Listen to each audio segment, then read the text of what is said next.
Hello friends, आज की इस वीडियो में मैं आपसे एक शैम्पू की रेसिपी शेयर करने वाली हूँ जिससे कि आप खुद घर पे बना सकते हैं पूरी तरह से नेचुरल इंग्रेडिएंट से। और इसे आप 2 महीने तक स्टोर करके भी रख सकते हैं और इसमें हम कोई केमिकल यूज़ नहीं करेंगे, ना कोई प्रिजर्वेटिव, और ये पूरी तरह से नेचुरल इंग्रेडिएंट से बना होगा। तो इसे बनाने के लिए हमें किन किन इंग्रेडिएंट्स की ज़रूरत होगी मैं अभी आपको दिखा। तो फ्रेंड्स, इसे बनाने के लिए हमने जो सबसे पहली चीज़ ली है वो है ये रीठा। ये 100 ग्राम रीठा लिया है मैंने। तो अब ये जो रीठा है इनमें बीज होते हैं। इसके बीज निकालने के 2 तरीके होते हैं। या तो आप इसे पकाने और सोक करने के बाद निकाल सकते हैं, लेकिन वो मुझे ज़्यादा मुश्किल लगता है, तो मैं इसके बीज अभी निकाल लूँगी कच्चे ही। इसे थोड़ा सा इस तरीके से तोड़कर, तो इस तरीके से इसके बीज अलग हो जाएंगे आसानी से। तो आप इसे पहले ही तोड़ के इसके बीज निकाल के फिर भी सोक कर सकते हैं। और इसका जो नेक्स्ट इंग्रेडिएंट है वो है ये आंवला, ड्राई आंवला। ये मैंने 100 ग्राम ड्राई आंवला लिए हैं जो कि आपको किसी पंसारी की दुकान से मिल जाएंगे। और फिर मैंने ये 100 ग्राम शिकाकाई ली है और हम इसमें डालने वाले हैं 50 ग्राम भृंगराज। ये भी ड्राई है, ये 50 ग्राम है। भृंगराज ज़्यादा लगता है लेकिन ये हल्का होता है। और हम इसमें यूज़ करने वाले हैं ये 50 ग्राम फ्लैक्स सीड्स। इन्हें अलसी के बीज भी कहते हैं। तो हम ये 50 ग्राम यूज़ करने वाले हैं। इन बीजों को हम अलग से सोक करेंगे और बाकी सब चीज़ों को जो है हम एक साथ सोक करेंगे, ठीक है। ये सारी चीज़ें आपको एक पंसारी की दुकान से मिल जाएंगी, लेकिन अगर आपको ये चीज़ें ढूंढने में दिक्कत होती है तो मैं आपको इसके लिए एक ऑनलाइन लिंक भी दे दूँगी जिससे कि आप इसे घर बैठे मंगवा सकते हैं। तो फ्रेंड्स, अब मैंने ये जो रीठा है इसके सारे बीज निकाल लिए हैं। सारे ये बिना बीज के रीठा रहे हैं और ये रहे इनके बीज। और अब हम इन सारी चीज़ों को एक बर्तन में डालेंगे। तो फ्रेंड्स, ये हमने एक अराउंड 4 लीटर का पोट लिया है। इसमें हम सबसे पहले रीठा डालेंगे, उसके बाद ये सारे आंवला और ये है शिकाकाई, ये ऐसी दिखती है। और इसके बाद ये भृंगराज है जो कि है 50 ग्राम है, ये हम इसमें डालेंगे। तो इसकी मेजरमेंट में मैं आपको दोबारा बता देती हूँ कि हमने आंवला, रीठा और शिकाकाई 100 ग्राम यूज़ किए हैं और भृंगराज और फ्लैक्स सीड्स 50 ग्राम यूज़ किए हैं। और जो ये फ्लैक्स सीड्स हैं ये हम अलग से सोक करेंगे, इनके साथ सोक नहीं करेंगे। तो हमें सबसे पहले इनको एक बार धो लेना है। अगर इनमें ज़्यादा मिट्टी है तो आपको 2 बार धोना पड़ेगा इनमें, लेकिन मैंने जो यूज़ किया है इसमें ज़्यादा मिट्टी नहीं है तो इससे सिर्फ एक बार धोना ही काफ़ी होगा। और फिर इसको हमें ऊपर तक भर देना है बर्तन को, ताकि ये अच्छे से सोख हो जाए, यानी अच्छे से भीग जाए। और हमें इसे या तो 12 घंटे या 12 से 24 घंटे तक हम इसे भिगो कर रख सकते हैं। तो फ्रेंड्स, अब मैंने इन्हें पानी में सोक होने के लिए यानी भीगने के लिए रख दिया है। और अपने जो फ्लैक्स सीड्स हैं ये भी मैंने पानी में भिगो दिए हैं। और इससे आगे की प्रोसेस मैं इनके सोक होने के बाद आपको दिखाऊंगी। तो फ्रेंड्स, अब हमारे जो ये रीठा और शिकाकाई, आंवला और भृंगराज है ये सोक हो चुके हैं। हमने इन्हें करीब 20 घंटे तक सोक कर लिया है। अब ये थोड़े सॉफ्ट हो चुके हैं और इसे और सॉफ्ट करने के लिए हमें इन्हें कुक करना होगा।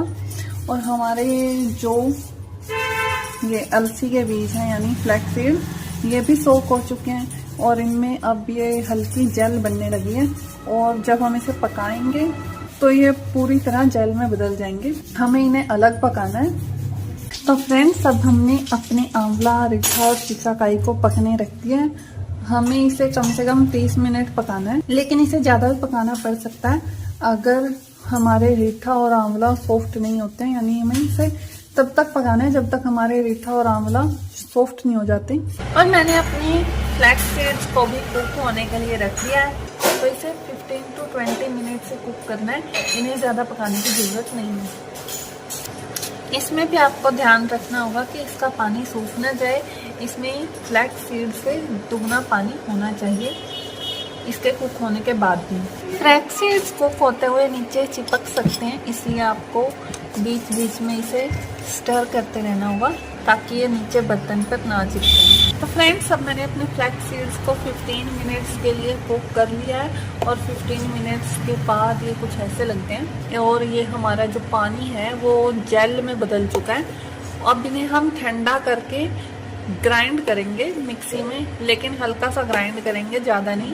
तो फ्रेंड्स, अब हमारे आंवला रीठा शिकाकाई को पकते हुए 30 मिनट हो चुके हैं, लेकिन अभी तक ये कुक नहीं हुआ है। तो हमें इसे 30 मिनट नहीं बल्कि इसे करीब 1 घंटा पकाना पड़ेगा, तभी ये अच्छे से सॉफ्ट होंगे और तभी हम इसे यूज़ कर सकते हैं। और अगर आपके पास इससे ज़्यादा बड़ा बर्तन नहीं हो तो जैसे ही इसमें उबाल आने लगे अपनी गैस की फ्लेम को हाई से मीडियम पे ले आएं, नहीं तो आपके पोट से ये जो पानी है ये बाहर गिरने लगेगा। इसलिए मैंने भी अपनी जो फ्लेम है वो भी मीडियम पे रखी हुई है और अब हम इसे मीडियम फ्लेम पर 30 मिनट और पकाएंगे। फ्रेंड्स, अब हमारे रीठा शिकाकाई को पकते हुए टोटल 80 मिनट्स हो चुके हैं और अब मैं इसकी जो फ्लेम है वो ऑफ करने जा रही हूँ क्योंकि अब ये रेडी हो चुका है और हमारे जो आंवला और रीठा हैं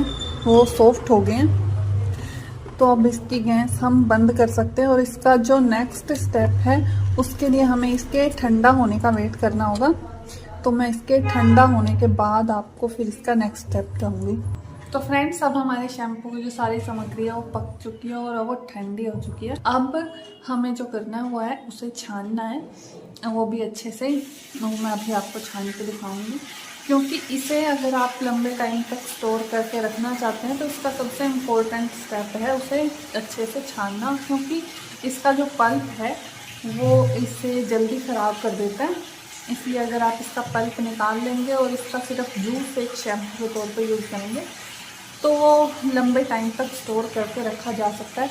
लेकिन मैंने इसे हमेशा फ्रिज में स्टोर करके रखा था, तो हमें इसे छानने के बाद और अपना शैम्पू बनाने के बाद इसे स्टोर करने के लिए इसे फ्रिज में स्टोर करके रखना पड़ेगा, जिससे वो लंबे टाइम तक रह सकता है, तो वो ख़राब नहीं होगा। और मैंने अपने जो फ्लैक्स सीड्स हैं उनको भी हल्का ग्राइंड कर लिया है, मैं अभी आपको दिखा देती हूँ। तो फ्रेंड्स, अब हमारा जो ये शैम्पू का सारा मटेरियल है हमें इसे सबसे पहले छानना है एक इस बड़ी छलनी से दूसरे पतीले में, फिर हमें इसे एक बार कपड़े से भी छानना पड़ेगा। पहले मैं आपको इसे इस छलनी से छान कर दिखा देती हूँ।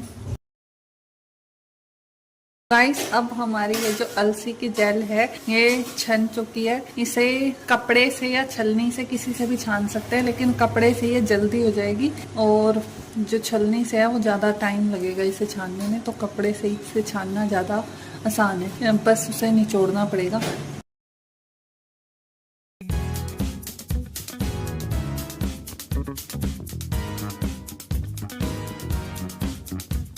तो फ्रेंड्स, अब हमारा जो ये लिक्विड है हमने ये कपड़े से भी छान लिया है और जो इसके लास्ट में बहुत थिक लिक्विड बचा था उसे मैंने रात भर ऐसे ही छलनी में रखा छोड़ दिया था, तो ये ओवरनाइट धीरे धीरे करके छन चुका है। क्योंकि लास्ट का जो थिक पल्प था वो नॉर्मली नहीं छन रहा था, तो इसके लिए मुझे इसे ओवरनाइट रखना पड़ा, तो अब ये छन चुका है। तो गाइस, अब हमारा जो ये लिक्विड है मैं इसे एक दूसरे बर्तन में ट्रांसफर करने वाली हूँ, क्योंकि मैंने इसे रात भर छोड़ दिया था, इसलिए अगर इसमें कोई पल्प होगा तो वो नीचे बैठ गया होगा और जो ऊपर का लिक्विड है वो हम दूसरे बर्तन में ट्रांसफर कर देंगे और नीचे कोई रेजिड्यू होगा तो हम उसे छोड़ देंगे। और अब हम इसे एक नॉर्मल छलनी से ही छानेंगे। हमें इसे धीरे धीरे छानना है ताकि जो नीचे का इसका पल्प है वो इसके साथ छलनी से हमारे दूसरे बर्तन में ना जाए। गाइस, अब ये जो नीचे का पानी बचा है इसमें थोड़ा सा पल्प नीचे इकट्ठा हो गया था, इसलिए मैंने इसे अलग रख दिया है। तो अगर हमें इसे यूज करना है तो हमें इसे एक बार फिर से कपड़े से छानना होगा ताकि इसका जो ये बचा हुआ पल्प है ये भी निकल जाए। और ये जो हमारा दूसरा लिक्विड है ये पूरी तरह से बिना पल्प के हमने अलग कर लिया है, तो ये हम यूज कर सकते हैं फॉर मेकिंग शैम्पू। तो अब हम इसका यूज जो है वो बाद में करेंगे। उससे पहले हमें जो ये हमारे आंवला, रीठा, शिकाकाई और भृंगराज जो हमारे मटेरियल्स हैं, हमें इन्हें अब मिक्सर में ग्राइंड करना है और फिर हमें इसे एक कपड़े से स्क्वीज करना है। यानी कि हमें इसमें थोड़ा सा पानी डालकर इसे ग्राइंड करके कपड़े से निचोड़ना होगा, जिससे कि इस पल्प में जो जूसेस हैं वो भी निकल जाएं।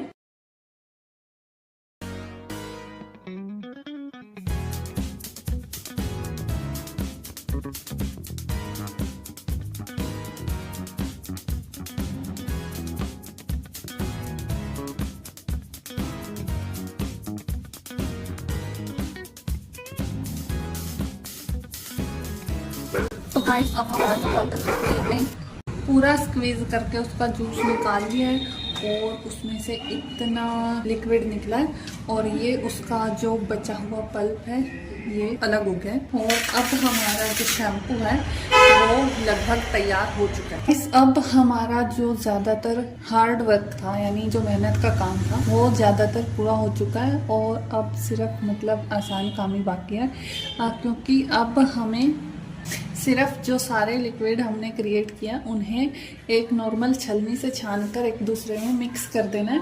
और हमने वो फ्लैक्स सीड्स की जेल बनाई थी वो भी अब हमें इसमें मिक्स करनी है। तो अब हम सबसे पहले इस लिक्विड को दूसरे पतीले में एक नॉर्मल छलनी से छानकर इसका जो बचा हुआ पल्प हो सकता है इसमें, उसे भी अलग कर देंगे। और ये जो झाग आप देख रहे हैं ये इसमें रीठा से बनी है, जो कि कुछ देर में बैठ जाएगी, यानी ये झाग खत्म हो जाएगी। और ये जो हमारा पिछला लिक्विड था जो कि हमने पहले कपड़े से छाना था, ये भी हमें इसमें मिक्स कर लेना है, क्योंकि इस लिक्विड को हम ऑलरेडी कपड़े से ही स्क्वीज कर चुके हैं, तो अब इसे कपड़े से छानने की जरूरत नहीं है। तो गाइस इसका जो फाइनल स्टेप है वो है ये जो फ्लैक्स सीड की जेल हमने सबसे पहले बनाई थी, अब हमें इसे इस शैम्पू में मिक्स करना है और इसे एक बार अच्छे से मिक्स कर देना है। इसमें फ्लैक्स सीड की जेल ऐड करने से इस हमारा शैम्पू थिक भी होगा और फ्लैक्स सीड से हमारे बाल भी सॉफ्ट होते हैं, तो ये बालों के लिए भी बेनिफिशियल है और इससे आपका शैम्पू जो है वो थिक होगा, गाढ़ा हो जाएगा, वरना ये काफी लिक्विड ही होता है, यानी पानी जैसा लगेगा। तो गाइस अब ये हमारे शैम्पू बनाने का लास्ट स्टेप है और इसमें हमें हमारा जो ये पूरा शैम्पू का मिक्सचर हमने तैयार किया, हमें इसे पकाना है अभी तब तक जब तक ये अपनी क्वांटिटी का एटलीस्ट 75% रह जाए। तो इससे हमारा शैम्पू थोड़ा सा गाढ़ा हो जाएगा और जो हमने फ्लैक्स सीड की जेल इसमें मिलाई थी वो भी इसमें अच्छे से मिक्स हो जाएगी। तो अब मैं है इसकी गैस ऑन करके इसे पकाने वाली हूँ और मेरा जो पतीला ये पूरा भर चुका है, तो मैं इसकी गैस जो है अभी मीडियम रखूँगी। लेकिन अगर आपके पास बड़ा बर्तन है इससे ज़्यादा वो जो पूरा भराना हो तो आप हाई फ्लेम पर भी पका सकते हैं, लेकिन ये बर्तन में नीचे लग सकता है तो बीच बीच में उसमें आपको स्टर करना पड़ेगा क्योंकि ये नीचे चिपकता है। और अगर लो फ्लेम भी है तो भी आप बीच में थोड़ा थोड़ा स्टर करते रहें, तब हम इसकी फ्लेम बंद कर सकते हैं। और जब ये अपनी क्वांटिटी का मतलब 75% तक रह जाए तब हम इसकी फ्लेम बंद कर सकते हैं। तो मैं आपको अब इसको कुक करके इसका फाइनल स्टेप भी दिखाती हूँ और फिर इसे आपको मैं बोतल में डालकर दिखाऊंगी और हमारा जो शैम्पू है वो पूरा बन जाएगा। तो गाइस अब मैंने अपना शैम्पू जो है वो गैस पर रख दिया है कुक होने के लिए ताकि ये थोड़ा गाढ़ा हो सके। और अभी मैंने अपनी फ्लेम जो है वो हाई रखी है, लेकिन जैसे ही इसमें उबाल आने लगेगा मैं इसकी फ्लेम मीडियम कर दूंगी क्योंकि अभी ये पूरा भरा हुआ है और अगर हम इसकी फ्लेम हाई रखेंगे तो ये बाहर गिरने लगेगा। लेकिन अगर आपके पास बड़ा बर्तन है तो आप इसे हाई फ्लेम पर भी उबाल सकते हो। तो गाइस अब हमने हमारा जो ये शैम्पू है इसे 75% तक मतलब पका लिया है, वो जो इसका एक्स्ट्रा वाटर था वो इवेपोरेट हो गया है और अब ये बोतल में भरने के लिए तैयार है। लेकिन अब हमें इसे 7 to 8 आवर्स या फिर ओवरनाइट ऐसे ही छोड़ देना है ताकि इसमें अगर कोई पल्प होगा तो वो नीचे इसके बेस में बैठ जाएगा और फिर हम हमारा जो शैम्पू है उसे एक अलग बर्तन में निकाल लेंगे और फिर उसे बोतल्स में स्टोर कर सकते हैं और हमारा शैम्पू रेडी हो जाएगा। तो गाइस अब हमारा जो शैम्पू है वो बिल्कुल रेडी हो चुका है। हमने इसे ओवरनाइट रख दिया था, जिसके बाद अब इसका जो लिक्विड है वो ऊपर आ गया और इसमें जो भी पल्प था वो नीचे बैठ गया। तो अब इसके बाद हमें बस इसे एक दूसरे बर्तन में छानना है। जैसे कि मैंने अभी 2 छलनियाँ रखी हुई हैं, हम इसे दोनों छलनियों में से छानेंगे, मतलब एक के ऊपर एक। और इसके जो नीचे बचा हुआ पल्प होगा हम उसे इसी पतीले में छोड़ देंगे और ऊपर का लिक्विड इसमें ट्रांसफर कर देंगे। तो गाइस अब हमने हमारा जो ज़्यादा लिक्विड था ऊपर आया हुआ वो इसमें छान दिया है, और जो इस पतीले में अब बचा ये इसका थिक लिक्विड है, यानी ये लिक्विड भी है और इसमें पल्प ज़्यादा है। तो इसलिए अब हम इसे अलग रखेंगे और इसे हमें कपड़े से छान कर फिर इस पतीले में डालेंगे। इस तरीके से इसका जो बचा हुआ पल्प है वो भी निकल जाएगा और फिर हम इसे एक बोतल में ट्रांसफ़र कर सकते हैं और हमारा शैम्पू बन जाएगा।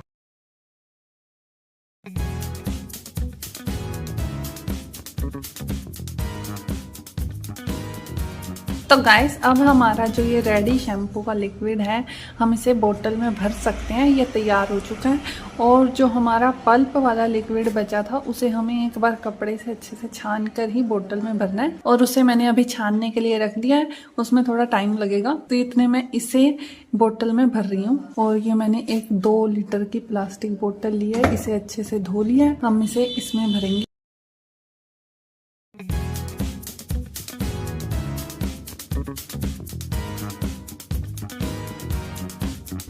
तो गाइस अब हमारा ये जो शैम्पू है ये बनकर तैयार हो चुका है। तो हमने जितने मटेरियल्स लिए थे उससे हमारा लगभग 2 लीटर शैम्पू बनके तैयार हो गया। और जिस शैम्पू में अभी पल्प बाकी था उसे जब हम छान कर इसमें मिला देंगे तो ये पूरा 2 लीटर हो जाएगा, 2 लीटर से थोड़ा ज्यादा। इसे मैंने अब बोतल में भी पैक कर दिया है और इसे आप फ्रिज में स्टोर करके रख सकते हैं 2 महीने या उससे ज्यादा भी। इस तरीके से ये खराब नहीं होगा जल्दी। गाइस इसे बनाना बहुत मुश्किल होता है, लेकिन ये बालों के लिए काफी बेनिफिशियल होता है। तो गाइस जब वो शैम्पू दूसरा हमारा छन जाएगा उसके बाद मैं उसे बोतल में भरकर भी आपको दिखाऊंगी कि ये कितना शैम्पू टोटल हमारा बना है। तो गाइस अब हमारा जो बाकी बचा हुआ शैम्पू था वो भी छन कर तैयार हो चुका है। अब हम इसे भी बोतल में भर सकते हैं। और गाइस जब भी आपको ये शैम्पू कपड़े से छानना है तो आपको सफ़ेद मसलिन के कपड़े से छानना है। अभी मेरे पास वो नहीं था इसलिए मैंने दूसरे कॉटन के कपड़े का यूज़ किया था, लेकिन हमें इसके लिए सफ़ेद मसलिन के कपड़े का यूज़ करना है। तो गाइस अब हमारी शैम्पू की रेसिपी पूरी हो चुकी है और हमारा शैम्पू जो है वो बनके तैयार हो चुका है। और हमने इससे करीब 2 लीटर शैम्पू बनाकर रेडी किया है। इसे हम 2 महीने या उससे ज़्यादा भी स्टोर करके रख सकते हैं, लेकिन हमें इसे फ्रिज में स्टोर करके रखना होगा क्योंकि ये एक नेचुरल इंग्रेडिएंट से बना हुआ शैम्पू है, तो इसलिए ख़राब हो सकता है। लेकिन हमने जिस तरीके से इसे बनाया उससे ये जल्दी ख़राब नहीं होगा। इसे हम लंबे टाइम तक स्टोर कर सकते हैं क्योंकि हमने इसका सारा पल्प निकाल दिया है और ये सिर्फ एक जूस बचा है उस शैम्पू का, और ये ख़राब नहीं होता जल्दी। तो गाइस इसे यूज़ करने का तरीका अगर आपको नहीं पता है तो वो भी मैं आपको बता देती हूँ, और कितनी मेजरमेंट हमें यूज़ करनी है वो भी बताऊँगी। तो अभी मेरे जितने बाल हैं, यानी मेरे बालों की लेंथ जितनी है उतनी लेंथ के लिए हम कितना शैम्पू यूज़ करेंगे वो मैं आपको बता देती हूँ। तो ये जो कटोरी है कम से कम एक छोटी कटोरी होती है, इसका साइज देख लीजिए। तो ये जो कटोरी है हमें इतनी ही कटोरी शैम्पू लेना है एक बार के बाल धोने के लिए। और जैसे कि हम नॉर्मली बाल धोते हैं आपको अपने बालों को गीला करना है और अपने बालों पर ये हाथ से लगा लेना है अपने स्कैल्प पर और बालों की लेंथ पर, और 1 मिनट के लिए बाल को रब करना है और उसे धो देना है। इससे आपके बाल साफ हो जाएंगे और स्कैल्प की जो गंदगी है, बालों की मिट्टी या धूल जो भी होती है, बालों में से जो भी गंदगी है वो निकल जाएगी। वो सिर्फ इससे आपको और कोई शैम्पू इसमें मिक्स करके लगाने की ज़रूरत नहीं है। लेकिन अगर आपने बालों में एक्स्ट्रा ऑयलिंग करी है तो ये शैम्पू उस ऑयल को नहीं निकाल पाएगा पूरी तरह से, तब आपको किसी और शैम्पू को इसके साथ मिक्स करना पड़ेगा एक्स्ट्रा ऑयल निकालने के लिए। लेकिन आपके बालों में जो नेचुरल ऑयल होते हैं और या फिर जो भी गंदगी है उसे ये साफ कर सकता है। तो गाइज इसके साथ हमारी इस शैम्पू की रेसिपी का वीडियो का दी एंड होता है। और अगर आपको ये वीडियो पसंद आई हो तो मेरी वीडियो को ज़रूर लाइक करें और चैनल को सब्सक्राइब करें। और अगर आपके मन में इस रेसिपी के बारे में कोई क्वेश्चन हो तो आप मुझसे कमेंट में पूछ सकते हैं, या फिर अगर आपके पास कोई सजेशन हो कि मैंने कोई चीज़ छोड़ दी है तो वो भी आप बता सकते हैं कमेंट में, मुझे वो भी अच्छा लगेगा। और अगर आप इस तरीके की और वीडियोस देखना चाहते हैं तो मेरे चैनल को सब्सक्राइब ज़रूर करें। आज की इस वीडियो में नहीं, और अब हम मिलते हैं नेक्स्ट वीडियो में। आज के लिए थैंक यू, बाय बाय।